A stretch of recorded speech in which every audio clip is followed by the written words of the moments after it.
So, we got some engineers here, and we got some supervisor management type people.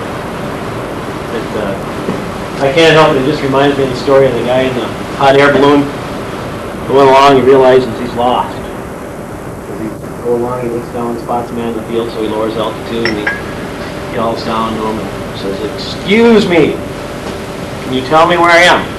And replies back, "Well, yes, you're about 30 feet in the air above this field." The gentleman says down to him, "Well, thank you very much, you must be an engineer." And the man says, "Well, I am, how did you know?" He goes, "Well, everything you told me is technically correct, but it's of no use to me." And so the man down below yells up, he says, "Well, you must be in management." "Well, I am. How did you know?" He said, "Well, you don't know where you are, you don't know where you're going, you're in no better position than you were before you met me, but now it seems to be my fault."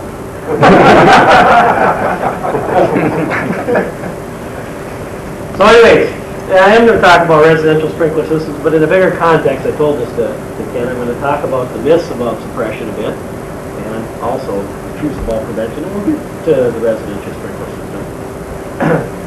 As I go forward the presentation, the focus is going to be where the fire problem is, and the fire problem is in the residential area. I want to talk about suppression, I want to talk about prevention, talk about the residential, what the barriers to the residential systems are. Those that are familiar with the Executive Fire Officer Program at the National Fire Academy, you're required to write a 28 to 50-page research paper 6 months after you leave the 2-week on-campus course and before you're allowed to come back. And one of my papers was barriers to residential sprinkler systems in cold weather climates. There's definitely a difference, and we'll talk about that. And then hopefully we'll have a little bit of time for questions. So, first thing I want to talk about, and I'm just going to beat this one to death because I just love to do it. We go on and on and on with all this rhetoric. You know, we can't prove prevention works. You can't prove prevention works. Well, I can prove that suppression doesn't. It doesn't work, and the proof is in the statistics. And this is where I'm just going to beat it to death. Okay. We can look at response times, we can look at the statistics, and we can look at the cost-benefit analysis. The fire marshal was always kind enough to, at least for the last 10 years, put together as Fire Minnesota. There's nothing there that tells me we're doing an overwhelming great job in the suppression area. That's lots of property. I think we're averaging 70 deaths per year. A little bit down this year. I'm not particularly enamored with that statistic. You know, the United States is leading. This is from, sorry, familiar with this, Bill Shaman's work. They don't have complete information from me. I'm preaching to the choir, I think you know that. I don't think it's said enough. I'm one of those chiefs that aren't afraid to say that. This is from a research paper I did prior to the sprinkler system one. I had copies of that. I mentioned to some of you we got about 1,000 acres burning up in Blaine right now, and I was in a fire truck and in the chopper right before I came here, and when I went back to the office to grab stuff, I only grabbed one of the 2 papers. But the other paper is available, the one about what barriers exist in putting sprinkler systems in. This is from the financial savings and fire loss impact on the fire prevention, or when a prevention philosophy is applied to fire response. You know, we did a bunch of stuff in the paper. It'll kind of lead, there's a link. We looked at preventing a whole bunch of stuff. Not just fires, responses, accidents, etc. And it was the insurance savings that we incurred through lower premiums, and we reduced a lot of our injury rates, liability rates that we've been able to fund programs we'll talk about later.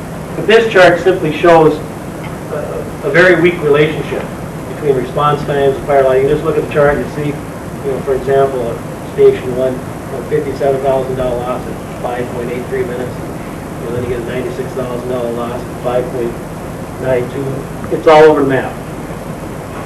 My master's thesis from Hamlin's taken a more in-depth look. I'm just going to share with you. This is the raw data. Don't try and look at any of it. I just want to show you the math that I've been, since January 1st, examining, asking 67 questions on every single fire that there's structure involved, that there's loss. So far, I've got 24 entered, I've got about 35 fires, but this is the type of data, a lot of it's in code. I think you just need the flavor of what's going on in there. I'm working with the head of the statistician department at the U of M, trying to either prove or disprove the theory that response time is critical to saving lives and property. My hypothesis is it fits in the top 10 somewhere, but it probably isn't number one. This is, I've just condensed some of the data here. If you look at the fire loss, sorted by loss, you see response times. Look at that far left column, all over the place, all over the column. I'm going to hypothesize that other things have a greater relationship than response time, i.e. cost, fire. I think we point out on the next slide. We had a fire, some of you are familiar with in the news. Top fire here. Okay. Percent of loss. Okay. Because that's what it really comes down to, is the percent of loss that's there to save the value. And so the top one up there, we had an 8-minute and 54 response time. We had 100% loss. We set up a bunch of the 100% losses up there at the top, but you see the response time. That was an explosion that occurred on Lexington Avenue in Blaine. The loss occurred before we were even notified. We had 40 gallons, 12,000 cubic feet of propane gas. That was the night. It actually made no difference to our response time.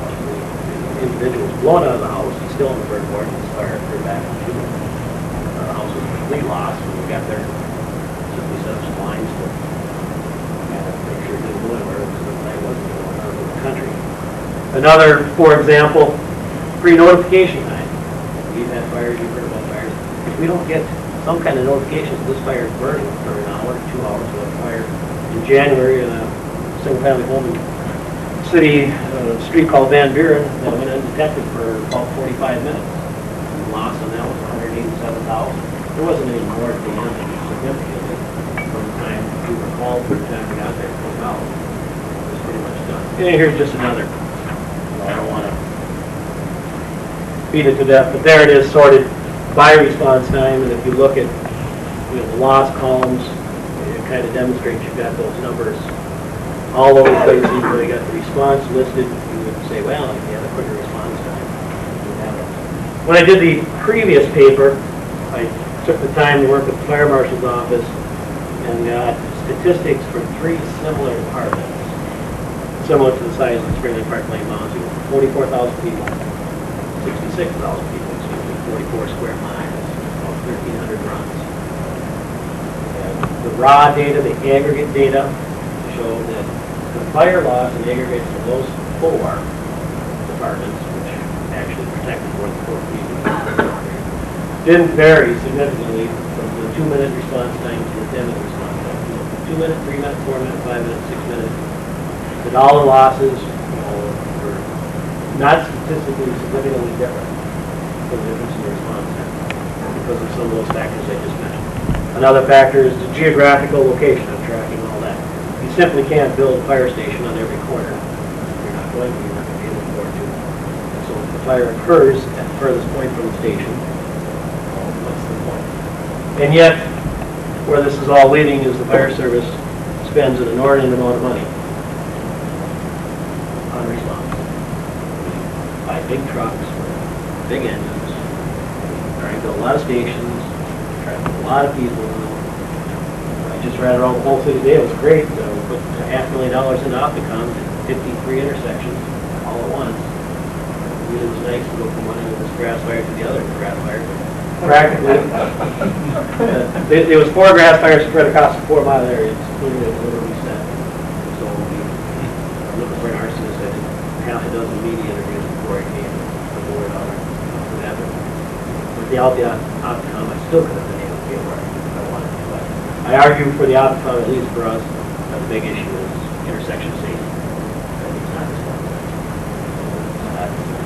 For the police, the ambulance, I will argue all day long. Medical response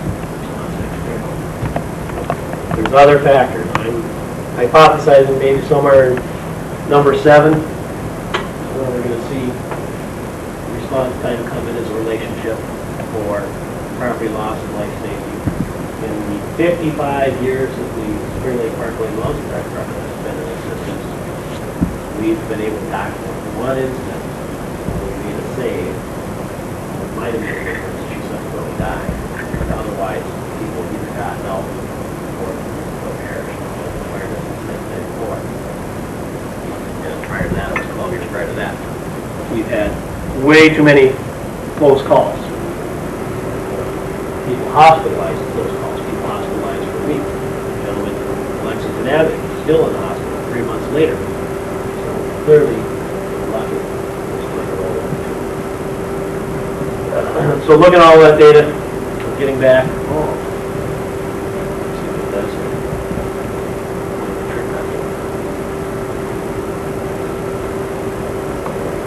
So back to the point, yes, I can prove prevention works. There's enough examples from around the world. There's enough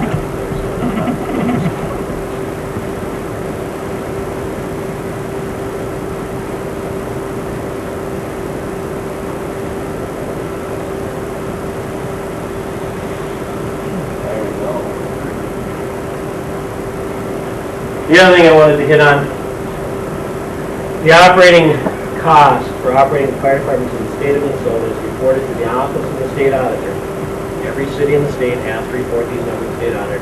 This is for cities above 2,500 in population. So about 500 of the 800 cities in the state of Minnesota. And these are the most recent numbers. But $155 million were spent on operating costs in the next 166 million were spent in 1996. That's the most recent data.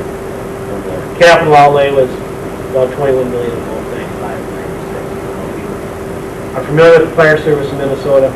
You also understand the vast majority of it is volunteer. In fact, the Minnesota Taxpayers Association, some are familiar with that, they're independent tax watchdog, ranks Minnesota 41st in the nation per capita. So we have an extremely efficient or low cost fire delivery system. I argue because of the predominance of volunteers, I further argue because of the pension system that exists in the state. A very unique, wonderful pension system that allows us to recruit and retain firefighters. As soon as we retain them, then we've got our problem solved for recruiting. And we have our safety problem solved. There's nothing better than a highly trained, experienced firefighter on the ground. So lots of money, going for this response stuff. That pretty tough to demonstrate that it's actually working. When I look at prevention, I have this prevention umbrella that I operate on as a chief. There's 3 areas. The enforcement area, extremely effective when you're doing the enforcement, but obviously time consuming, costly. What we're talking about is the Zackards of the world, the fire marshals. Fire marshals are some of my biggest friends. Since we went to a proactive fire marshal program in the city of Blaine 9 years ago, we've not had industrial fire, with the exception of 2, which were arson.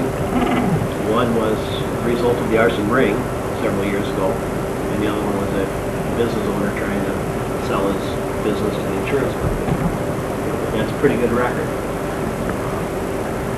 And I think there's further proof nationwide. I mentioned earlier, where's our fire problem? Fire problems in the residential. Where don't we do a lot of fire code enforcement? In the residential areas. Speaking with the gentleman at this table, one of the difficulties the fire service has as compared to a group such as MAD is there simply aren't enough people dying anymore in fires for us to garnish the forces like MAD has, where they take the grieving parents and have them go ahead speaking to us and say, hey, if you put in a residential sprinkler, your kid wouldn't have died of fire. That's not happening. If that's what MAD use to change societal behaviors and philosophies on drunk driving. So, huge problem. We can't get in there with the enforcement. We have limited enforcement in the single-family resident. Most of it occurs at the time of the building process. Engineering, I've always been a big fan of engineering. That's what most of you people are here for. It goes back to the proof of the engineering success is in the fire problem being in the residential. And we aren't killing 400 and 500 people at a crack, or even 100 people, or 80 kids in school, triangle shirt, 27 people there. Sweden or whatever country just had that experience, and it made national news, international news when that occurs. So engineering, in my mind, is the most effective. And residential sprinkler systems, I think, as those become more prevalent, will prove their worthless in the residents as much as they have in the commercial, industrial, educational problems. Education, clearly a component. It's the most difficult. It takes reinforcement. It's a lifelong effort.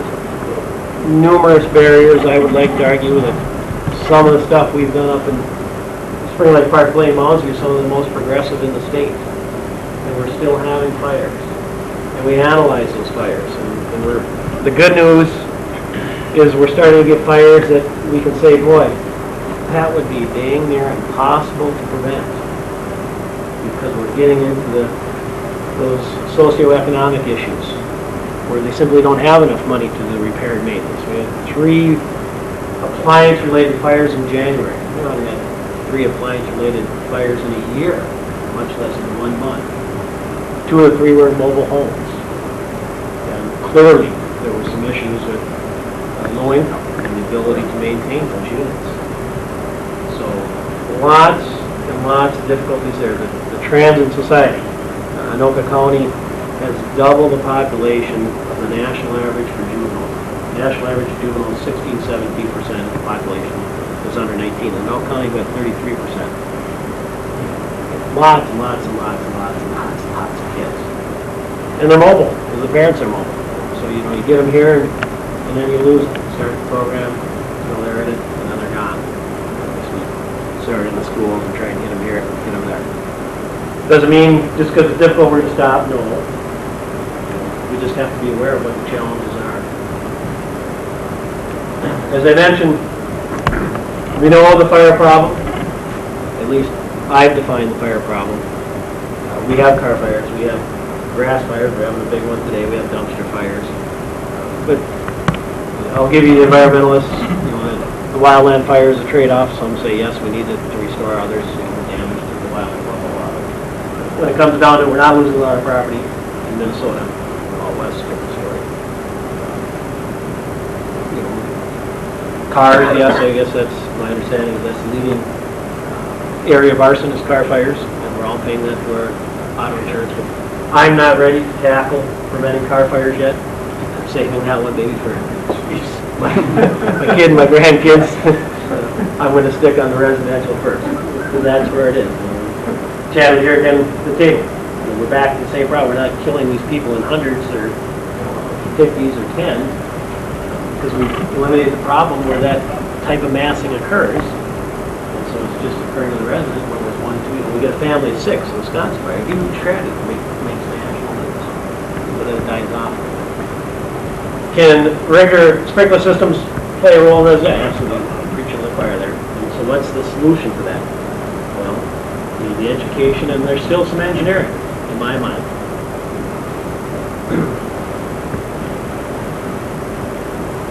So, I want to talk about what the barriers are, and I'm going to give you my solutions, and I'm quite confident you'll be uncomfortable with a couple of them.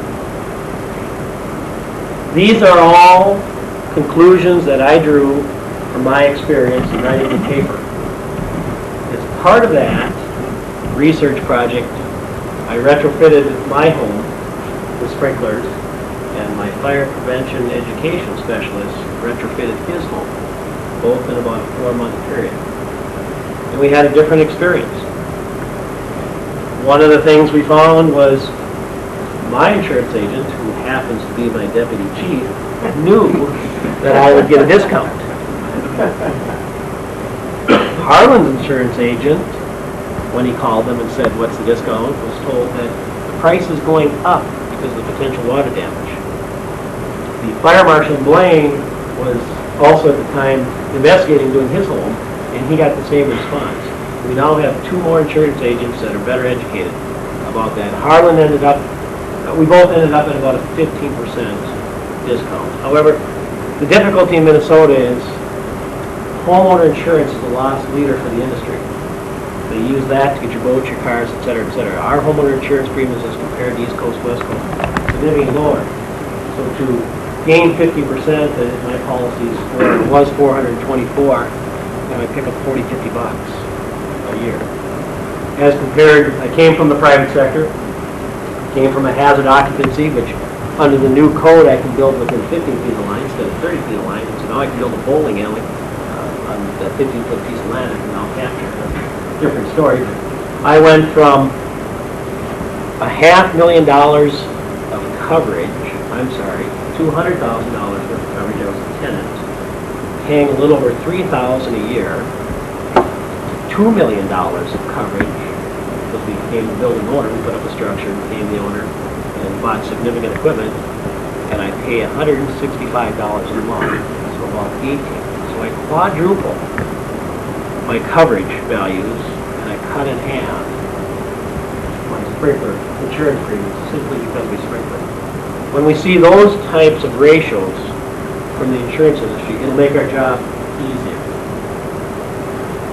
I don't know how we're going to get there. I don't have the solution to that. I think, you know, if we can get to that 25, there are companies, my understanding, that give 25%. You know, so if we get $100, well, we need to be to get to that 50%, where it's $200 a year. And say, hey, pick up a couple $100 on insurance. It's one of the barriers we got to overcome. Cold weather. I'm going to talk about the solutions too, so I'm not going to, I don't want to get ahead of myself.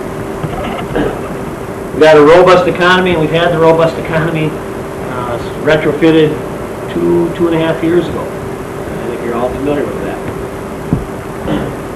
We've got some apathy. We've got the apathy in the fire service. We've got the apathy in the community. Not going to happen to me.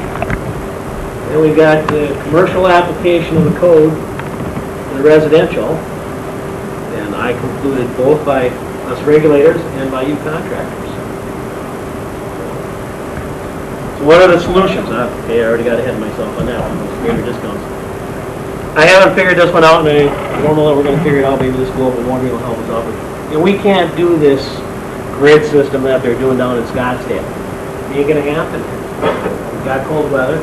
You're going to have to be on interior walls. If you're in attics, you got to deal with it. It raises the cost. We all know that. So we're going to have to use the other things to overcome the increased cost that's going to occur with it. This is the one that make you uncomfortable.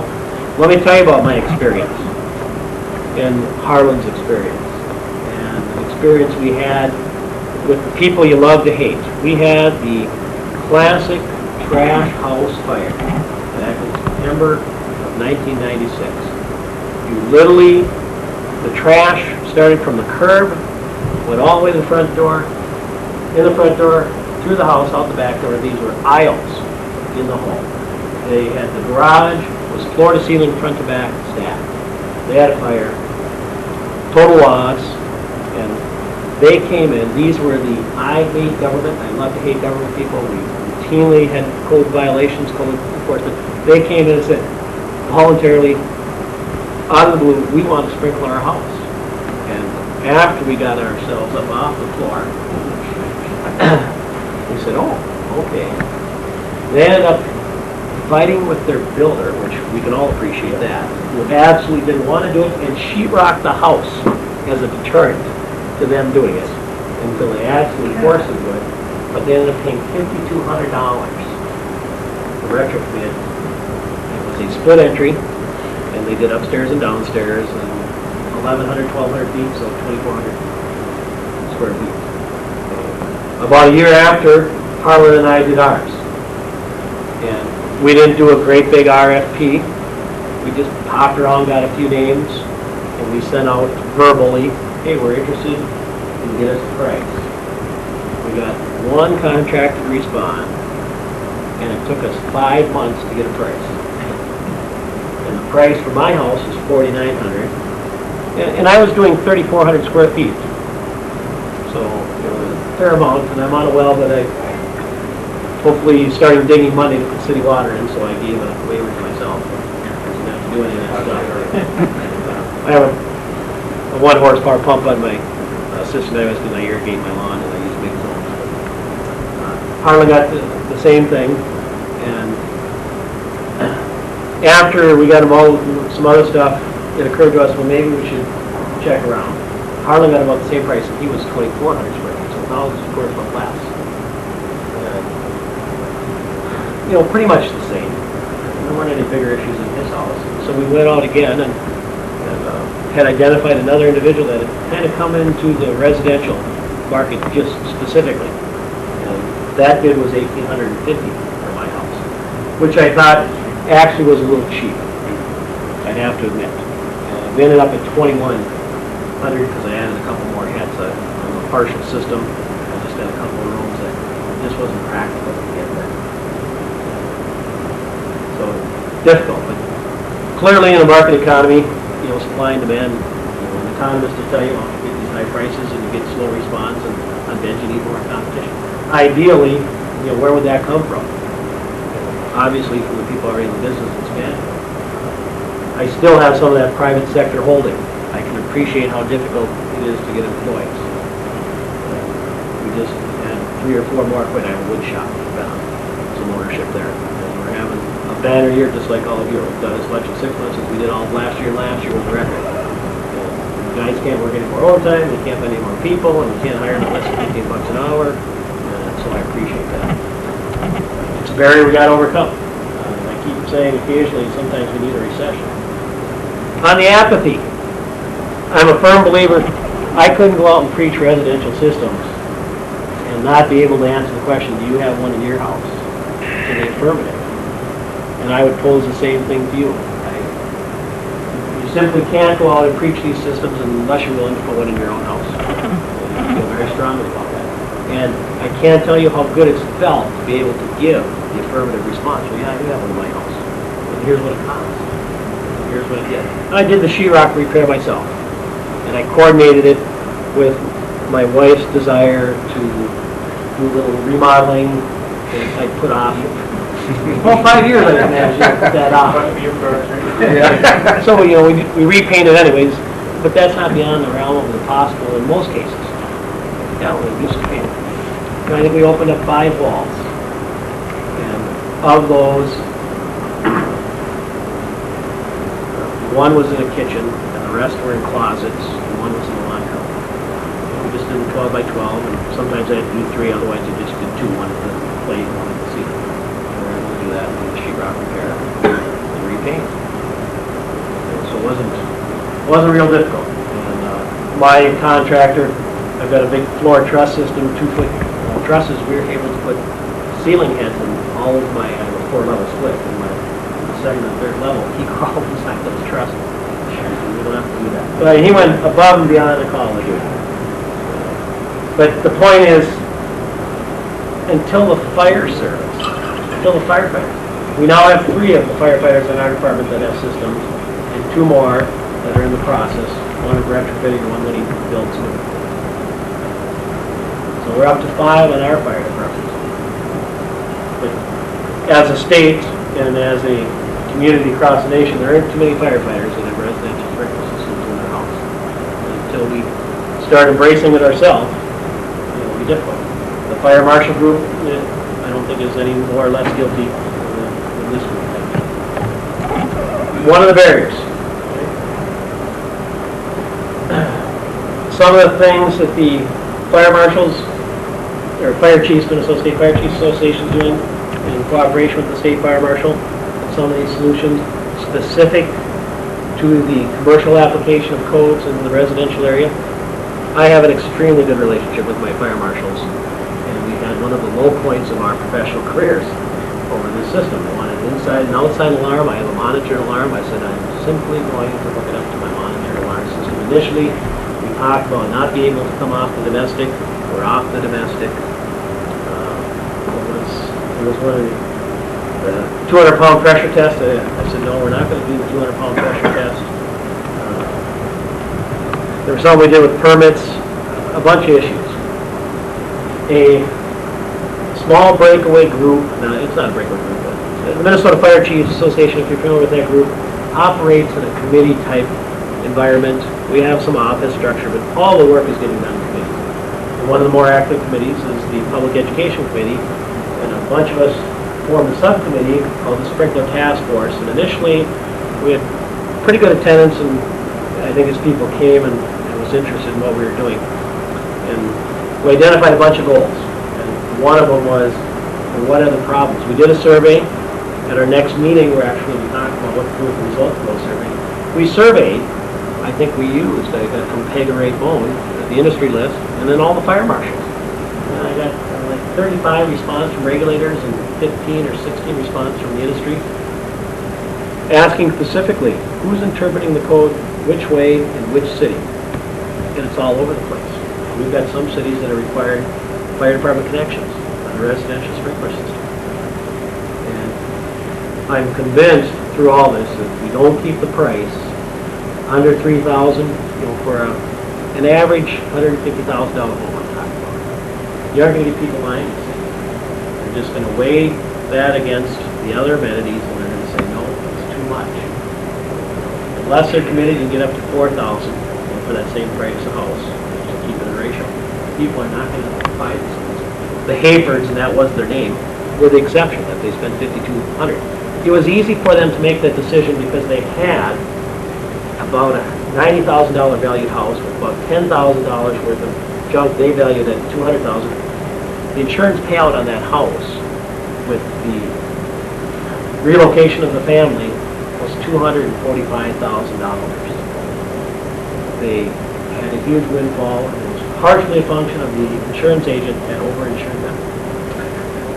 So it was easy for them to spend $5,000 because they got a brand new house, gorgeous house. So we'll be taking that information, and there's been an initial draft of a policy at the state level that we then hope to use, whether it'll become a state policy or just an education tool, trying to find what should be the regulation. So when we get a resident calling one of you for a bid, do you know what the requirements are, regardless of what city? Independent one. Wouldn't that be wonderful? You'd love to have that on commercial stuff too, I know. Specific to residential, we're still getting broad interpretation, differences of opinion on what's required, what's not required from city to city. It's a barrier. It's a barrier we have to overcome. And that's one of the efforts we're undertaking to overcome that. We have the survey data, and now it's just a matter of analyzing it and deciding what to do with it. Some additional things we're doing up at SBM. We did a grant program. This occurred simultaneously as part of the paper and the research. I mentioned earlier we had some insurance savings, refund. We insured through the League of Minnesota Cities Trust. If you're familiar with that, self-insurance for cities, and at the end of the year, they do all of their loss ratios and look at their investments, and they actually return a portion of the premium, if they're able to, based on how much you paid in. Bring in experience mod, et cetera, et cetera, et cetera. And so your claims against them. And that first year we got about $8,000 or $9,000. And since we're nonprofit independent, it came back to us. The rest of you, if you work for cities, your cities, if they're insured on the League Trust, are getting huge refund. The city of Blaine got $112,000 this year insurance refund. But my point is, if you're municipal, the city's getting the refund, not the fire department. I got the refund because I'm a nonprofit. We're paying the premium direct. My budget process, money process is such that the city managers actually control our budget versus my board of directors that I have. And I pitched to them the value of residential sprinkler systems, prevention, et cetera, et cetera, et cetera. The city of Blaine, which dominates the budget, and so therefore dominates the voting, they have 70% of the budget, so they get 70% of the vote. So being the mathematician I am, I was going to Blaine first. And I figured if I had that vote, the other two are in the bag.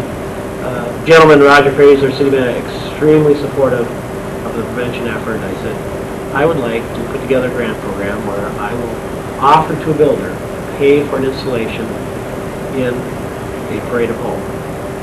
Go for it. Did some research with the attorney. I didn't want anybody offended. I asked the attorneys, how can I do this so it's specific to our area, but I don't single anybody out?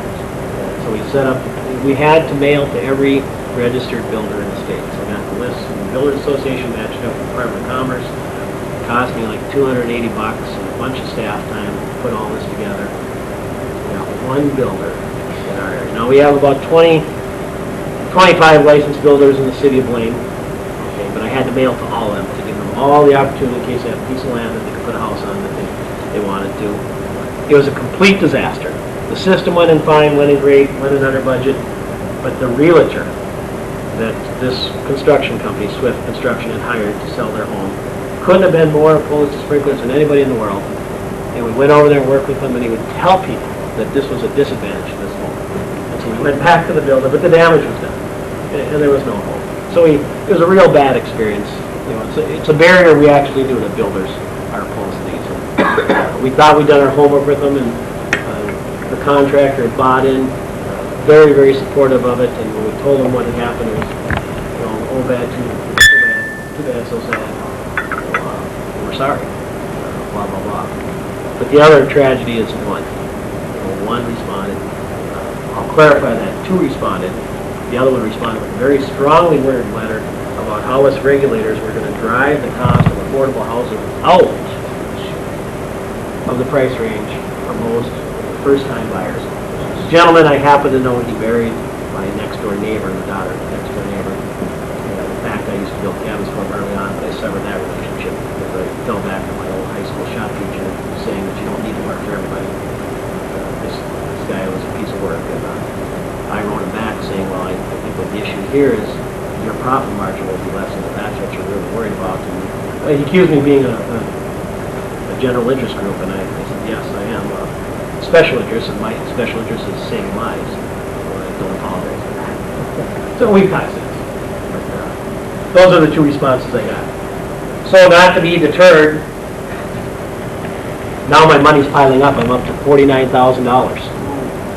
This money keeps coming in because we've changed our response, we've lowered our experience rate, and just whatever. 1,300 calls we're going to run this year, 1,200 last year, 1,200 the year before. We average 1.7 entries a year. That's a lot of activity. 70 people running around that many times. We have 1.7. I call them Band-Aid entries, $100 less. We don't have a lot of entries. I service almost 40% of my calls routine with the duty chief and a vehicle. All my alarm ratings. One of the papers I did was on false alarms. False alarms are 99.9, 10% false something else. They're not fires. So we send a duty chief who has the ability to go on the reds and upgrade the call to emergency immediately. Service those calls with the duty chief. Since we've changed a bunch of our stuff, we've not had a vehicle crash, and we're averaging one of those a year. We're the only department in the state that I'm aware of that has been sued in a major case and prevailed. Obviously, if you aren't going to these things, you can't get sued. Appealed, and we kept prevailing. In fact, it was Fire Investigator Novak's discovery of some pictures he knew he had eventually that won the case for us finally. They alleged we did improper firefighting. They initially alleged that the city didn't enforce the code and that they didn't have a water supply system, but their own internal emergency response guy document stated right in there. But since this is a non-hydrogen area, here's what we have to do. So the judge threw all that stuff out. So I digressed. We came up with this zero interest loan program, and I think I actually have enough copies of this. And what we're doing now is offering to any single family residence homeowner money to put in a sprinkler system at zero interest.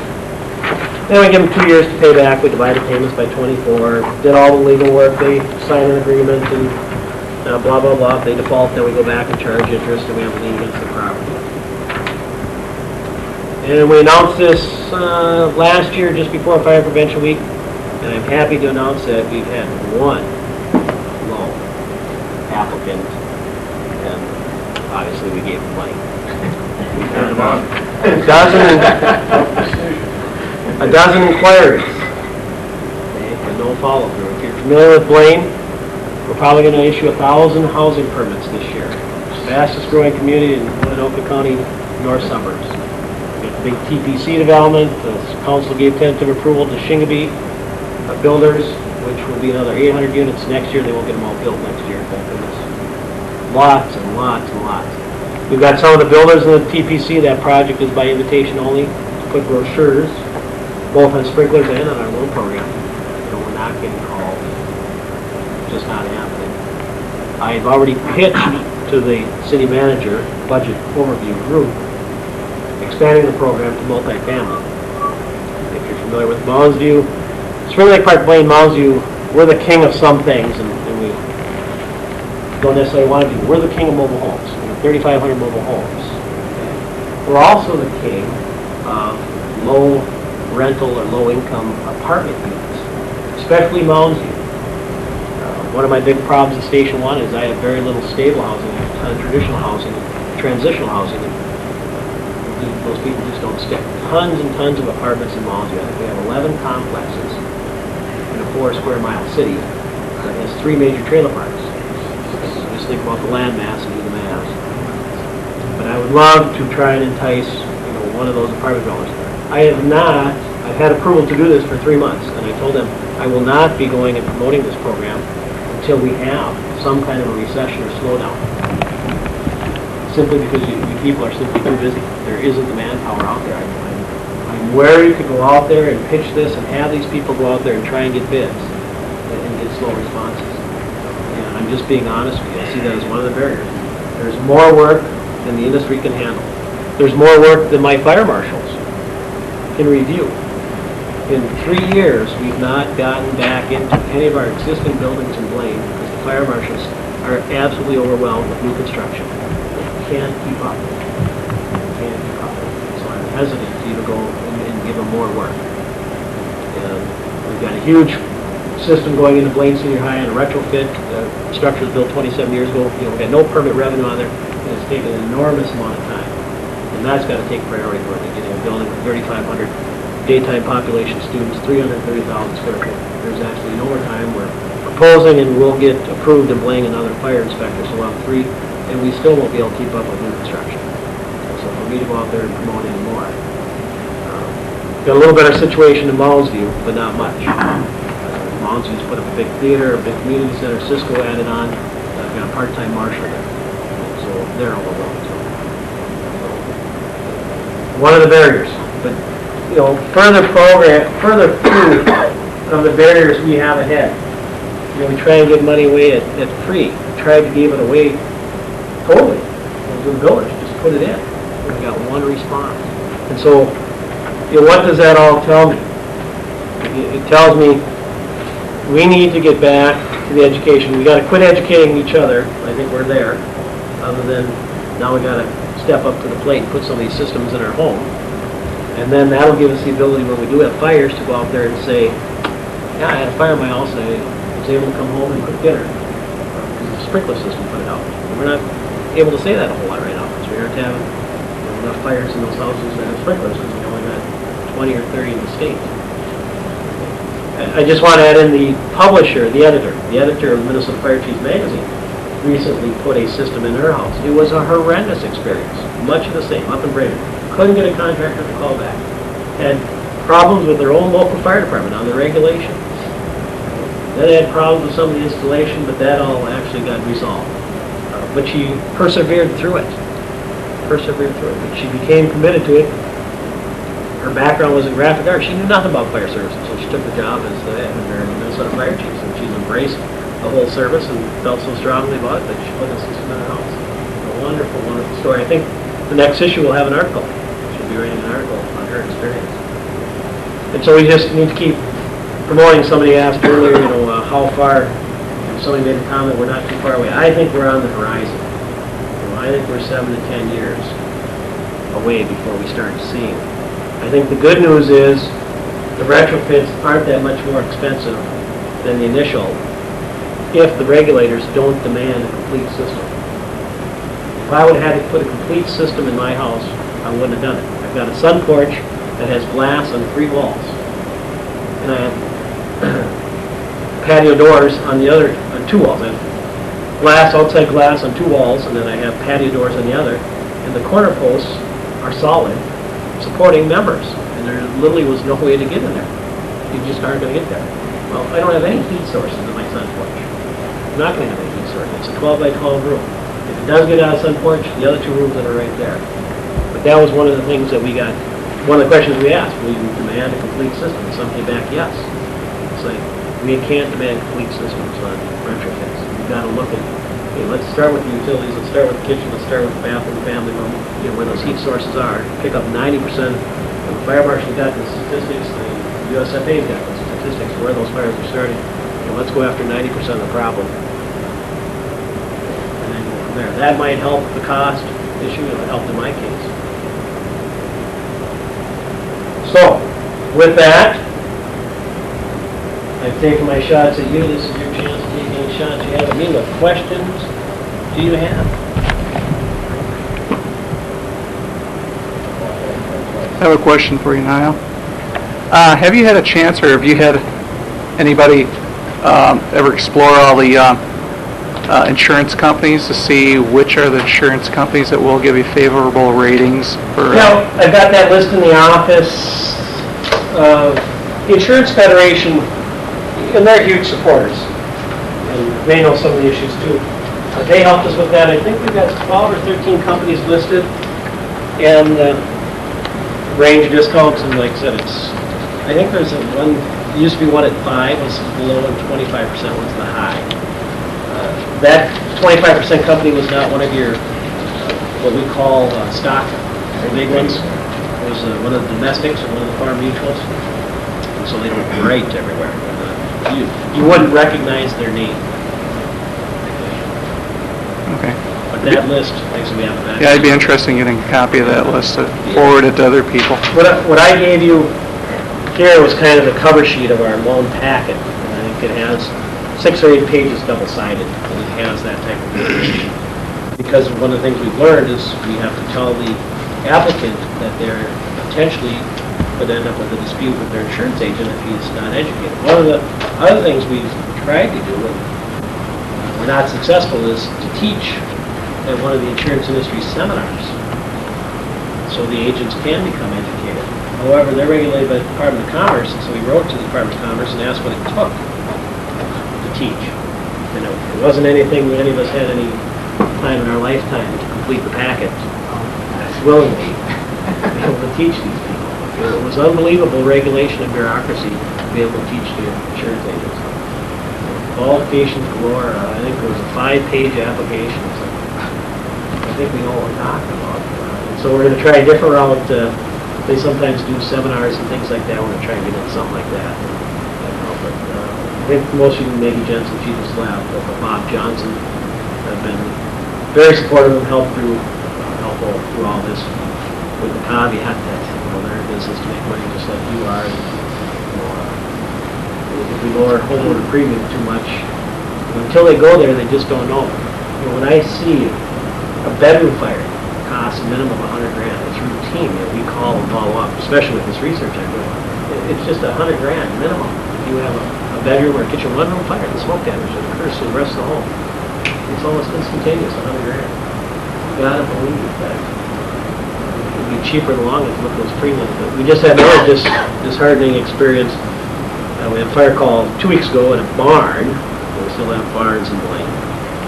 And we get up there, and during the course of this extinguishment, the neighbor mentions that he had gone over and was talking to this new neighbor, and he had mentioned he had a little fire next to the barn, and he was in the process of dismantling it and burning it up. Okay, well, the story changed a little bit after he discovered he could get about $10,000 for this barn. In fact, the insurance company shared with us they would have had to pay out if he were to make a claim for everything, $33,000. So they offered him 10 and he took it. So they're happy that they paid 10. But those are some of the issues that the insurance company deals with. They look at those numbers, and to me that just seems almost criminal that they pay that. We want to charge the guy with our negligent fire. We couldn't have done arson because he didn't use flammable. The negligent fire, they weren't willing to press the issue. In fact, they wanted to pay out. So shot any case we had. You mentioned a partial system. What rooms would you provide the sprinklers, and which areas would you omit?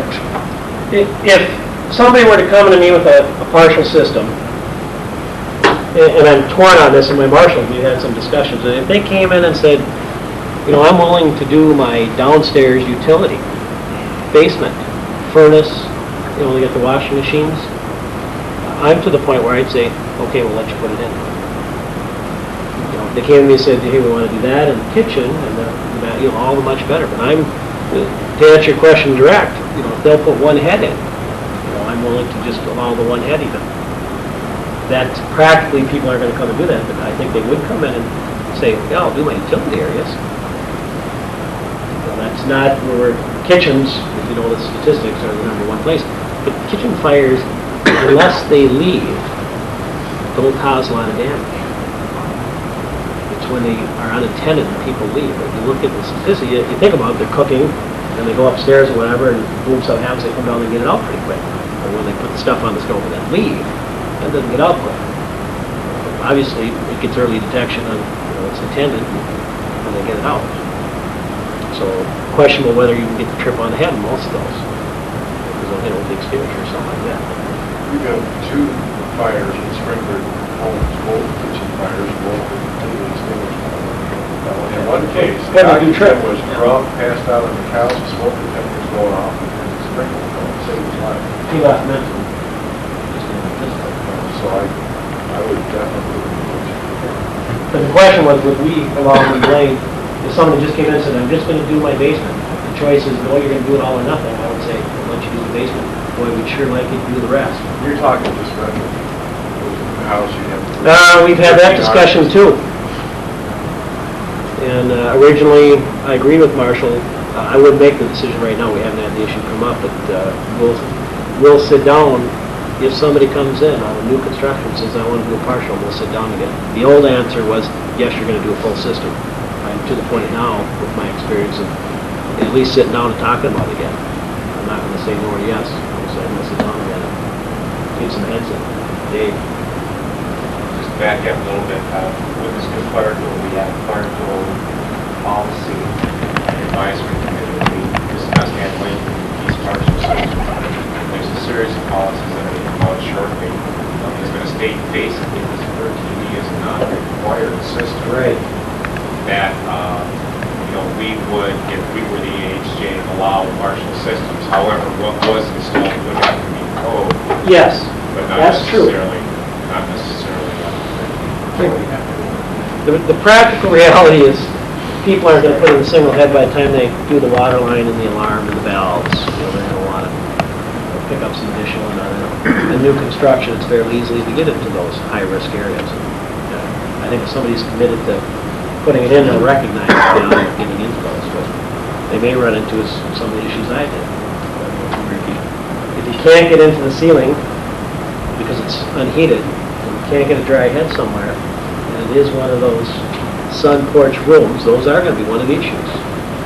And depending on the heat they have out there, you know, if they put some baseboard electric heat, well, that's a little tougher, but you know, I just have central forced air heat. In fact, I have a heat pump. I don't even have a backup fuel-powered furnace, but I operate with a heat pump in my house. Forced air and heat pump? Yeah, it's a geothermal system. It's incredibly efficient. I spend about $400 a year to heat and cool 4,500 square feet. When I get my domestic hot water tap off, so I spend about $5 a month on my gas bill. The stove and dryer, which tells you we don't cook much. Is it a ground source heat pump? Yeah, close to geothermal. Quarter mile. I have a couple of others. Nelson, on this partial sprinkler though, I guess wouldn't you run into the risk of that because the fact that houses are generally going to be wood frame construction, a lot of decorations on the walls and stuff like that, they're more highly flammable compared to commercial, stuff like that. So if you're only doing partial, it would be very easy for fire in some other area to overwhelm the sprinkler system or to start something that's not there. And therefore, of course, the news you're going to see on the headline all the time is the sprinkler house burns. You know, they're not going to tell you that it was only partial. And therefore, you're going to kind of defeat a lot of the goal if you're trying to do putting sprinklers in the houses. It's a valid argument, and I would just offer, we don't necessarily hear on the news when sprinkler commercial buildings burn, or they do occasionally. You probably see the media coverage of it occasionally. But what you're trading that off against is, if you accept, they say, no, I'm not going to put any in as the base. So then you've got nothing. Then I think you're worse off than if you allow partials. And that's an argument. Reasonable people have the ability to disagree on it. But given my experience, nobody else in the state has done any of this that I'm aware of.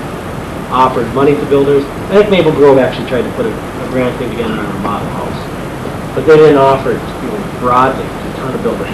Nobody else has got zero interest loan money. Nobody else, I think, is promoting this as heavily as we are. And to get the kind of response that we're getting, not just from our citizens, but our own fire crew. And this is open to our fire crew. They could apply. And the only ones that have shown any interest are the ones that are looking at new homes. We had one of our individuals that lives in Ham Lake. And if you're familiar, that's a boarding community.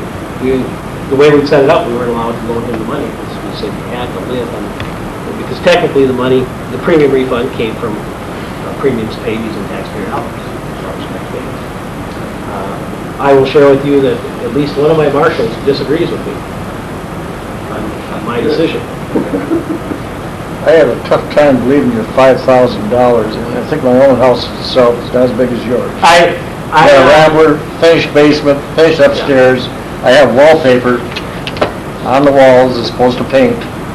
You're going to have to rip apart a wall to be able to bring up a pipe up in between it, and you have to rip apart a ceiling to get up there, and another ceiling horizontal to get down to the bedroom area. I didn't understand your question. You have trouble believing my... $5,000 for putting in a partial system. I mean, I can't imagine that price and still the remodeling that goes along with the repair. It was too low or too high? I don't understand your point. I think you're too low. And then, but yet I got somebody else to do it for $2,100. Yeah, but you only spent $5,000 just on the sprinkler system, not the repair work. That was extra. It was like 100. It was like 185. I resprayed a ceiling, and I paid for that. And I'm not counting the paint, okay? Because we were going to buy paint anyways. I did the repair myself. I built my house myself, sheetrocked it myself. You know, I had, I think 12 by 12 squares, $200 or $300 to get that repair work done. Do you ever see any possibility for legislation just saying, you're building 1,000 homes, you're going to do them, sorry? I spend an enormous amount of time at the Capitol advocating fire service issues. This state, the best chance we have is if the DFL is in charge. It ain't going to happen with the DFL in charge. It'll never happen with the IR in charge. I think one of the things I forgot to mention is we have formally requested to the Building Codes and Standards Division to open up 1306. And they have responded to us that the ball is in our court to give them a proposal, at which point they will form an administrative committee to start discussing that. Marshall Zachard has kind of headed up that drafting, and there is a rough draft out there. I've recommended to that group that they just send the rough draft, knowing it's a discussion document beginning point. That document has the ability for a city to adopt residential sprinkler systems at different thresholds, over 2,000 square feet, or 4,000, something like that. So if a house does go up, that's where we'll get it mandated by ordinance or whatever at the local. I don't see the state of Minnesota adopting it at the legislative level until such time it occurs in the state code we adopt, which I think we're years away from that. I guess I'm just having such a hard time believing for 1 minute the claim that they can't afford to put it in a $300,000 house. Please, the carpet costs way more. I mean, that is such nonsense, and yet those builders are fighting in tooth and nail. Use the same arguments anywhere in the country, even in Canada, same story. And you know my solution to the builders? I remember, here's the analogy I use. Remember the airbag debate when that first occurred? The industry was adamantly opposed to it. Adamantly. I remember I graduated college in 81 from Stout, and they had an airbag demo unit there back in 81. First time I'd seen it. Back then I thought, wow, that's neat. Back then it was like $1,500 and $81. You know, it was way too much. Now, you try and buy a car without an airbag. Try and buy it. Somewhere along the line, the consumer became educated and demanded from the manufacturer.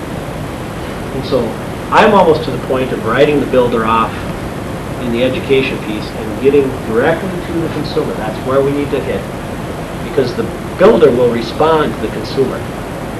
We need to quit getting the builder to be our salespeople and get the consumer to demand it. Much like the Haferts, they demanded, they put up with all the grief. You know, imagine it, the builder sheetrocking on purpose. You know, we were furious that he'd done it. Furious. And so that's our task, is to educate the consumer to demand these things. And I'm just convinced if they're above that $3,000-4,000 range, it's just, the task is more daunting. It's not impossible, but it's more daunting. Much more difficult.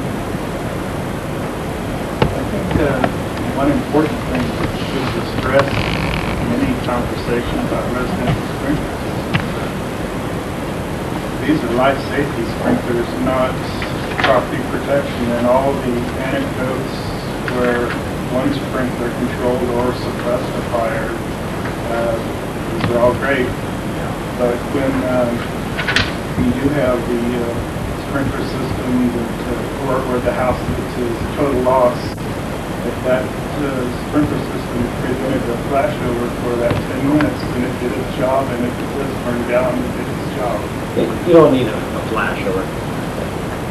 It's only, in my opinion, luck when we save somebody from a burn building. Everything aligns right. We just had another fire death of a young child in, I want to say Oakdale. Yeah, they found him right by the door. I mean, the smoke pools with that. But you look at what we put, both the front and the back. The first thing we put first is saving lives, and then property. On the back, treasured, or your loved ones and your treasured possessions. We put the life piece first. And I'm really excited. I've worked with Gary Keith, National Home Sprinkler Coalition, and you know they did the stuff out in Connecticut, and it's a consortium of the sprinkler industry, the insurance industry, and NFPA. And they did some before and after testing, and then they went mass market education to the entire population, and they evaluated after it was like an 87% increase in knowledge of residential sprinkler systems after that. And that's coming west. They're going to be doing some trial stuff in Chicago. I tried to get that information to a bunch of PSA spots is what they're doing, but it was all proprietary, and they weren't willing to release that. They're still in the testing and development, et cetera, et cetera, et cetera. So when that starts coming across the airways, one of the things we've done through the fire chiefs, and if you watch for this, you'll see it happening, but we're getting more and more fire chiefs to say, if this structure had been equipped with sprinklers, this wouldn't have happened when we get media interviews. You'll see the fire chief from Minnetonka say that. If he gets a fire, the fire chief from White Bear Lake, fire chief from Elk River. The problem is we don't always get enough of these fires. We're not showing enough people. It's a terrible thing to say. It's almost like we need death to advance the issue.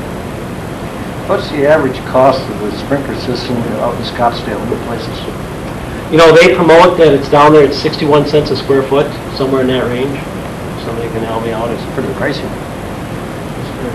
61 cents a square foot? Well, compared to a total, I mean, it's more than your retrofit. It's about what I paid for my retrofit, and I admitted that my retrofit sacrifice was low. You know, the original quote was about $1.80. That's, you know, I think if we settle in around that buck, you know, a 2,400 square foot, $150,000 home, should be about $3,000. You know, I mean, half that space is going to be an open truss, you know, on framing member areas. You know, very easy to run in there. And the rest will be in that sheetrock area. So, I don't want to leave the impression here that, you know, I'm daunted by this task.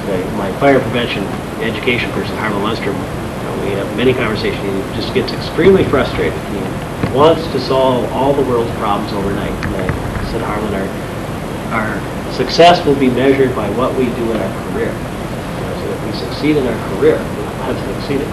We're trying to change a society, culture, deep-rooted thinking, and a lot of it is beyond fire service issues. There's apathy in a number of issues.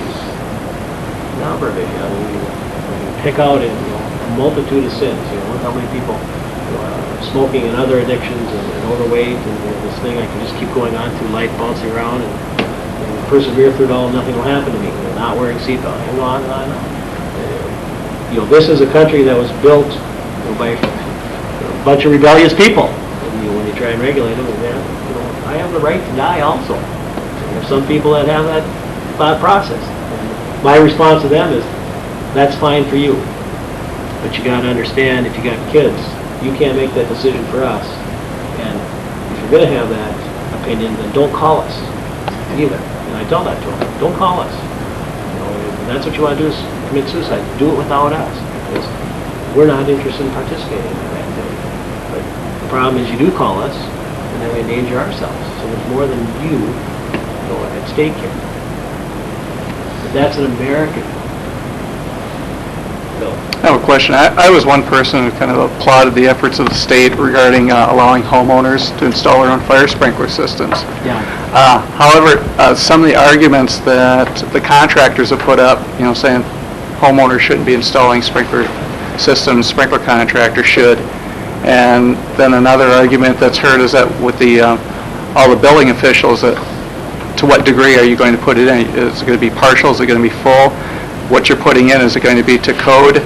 Is the code officials going to end up being kind of over-the-phone instructors or field instructors to the homeowners trying to install their sprinkler systems? And in case you didn't know all, I'll make it public here that I was responsible for getting that piece of legislation passed. It was a formal position I think the chiefs took in FMAM, if I'm not mistaken, and I lobbied that issue. Worked it the whole session and got that added on. And there again, people in this room are going to disagree with me on that. But I went under what I will argue is the higher philosophy that a person's home is their castle. In your own home, you're allowed to wire your own home, build your own home, lay the block in your own home. Many other things that, if done incorrectly, would just as easily kill you. And the legislation was intended, and hopefully it's written, that you still have to have a licensed design professional design the system, and you still need all of the inspections on it.